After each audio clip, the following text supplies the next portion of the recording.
Finally কিন্তু কালী পুজো পার হলো, আর তারপরে যে পুজোটা আসছে এটা হচ্ছে কিন্তু ছোট পুজো। বিহারি বলতে গেলে ওদের কিন্তু সব থেকে বড় পুজো, সব থেকে মেন পুজো। এখানে কিন্তু অনেক লোকজন সামনে কিন্তু টোটাল আমরা দেখতে পেয়ে যাবে। আমি এখন চলে এসেছি দুর্গাপুরে কুমারমঙ্গলম পার্ক। এখানে যেমন দেখছি পুরো এন্ট্রি গেটটা,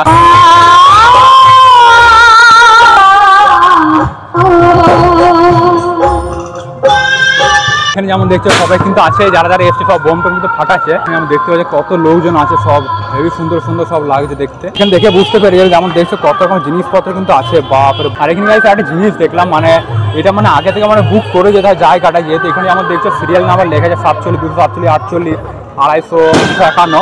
সবাই মানে এসে জায়গাটা বুক করে গেছে, মানে কে কোন জায়গাটা থাকবে। ছটপুজোটা কিন্তু মেন হয় সূর্যদেবকে প্রণাম জানানোর জন্য, বিকজ যারা নন বেঙ্গলি বা বিহারি আছে ওরা মানে টোটাল 4 দিনে হয় পুজোটা। প্রথম দিন খেয়ে লক্ষ্মী ভাত নাকি ওরা লাউ ভাত দিয়ে ওরা খায়, আর তারপরে 2 দিন কিন্তু ঘাট হয়। বড় নাকি সবচেয়ে টাফেস্ট, মানে সবচেয়ে কঠিন পুজোর মধ্যে একমাত্র। যেমন দেখছো পুরো বড় কিন্তু সে জেবিএল না কিসের স্পিকারগুলো কিন্তু লিজ চলেছে গোটা মতো। কিন্তু সামনে পুরো টোটাল ভিউটা দেখা যাচ্ছে। ওইদিকে যেমন দেখছো কতজনা সব করছে, কিন্তু হেভি কিন্তু সেরা লাগছে। ছট পুজো শুধুমাত্র বিহারি নন বেঙ্গলি ওরাই কিন্তু আসে না, অনেক কিন্তু বাঙালি, তারপরে অন্য যারা আছে অন্য রিলিজনও কিন্তু অনেকে কিন্তু দেখতে আসে। মানে যারা তারা পুজো করেন তারা কিন্তু দেখতেও আসে, যেহেতু এটা দেখতে কিন্তু খুবই সুন্দর লাগে।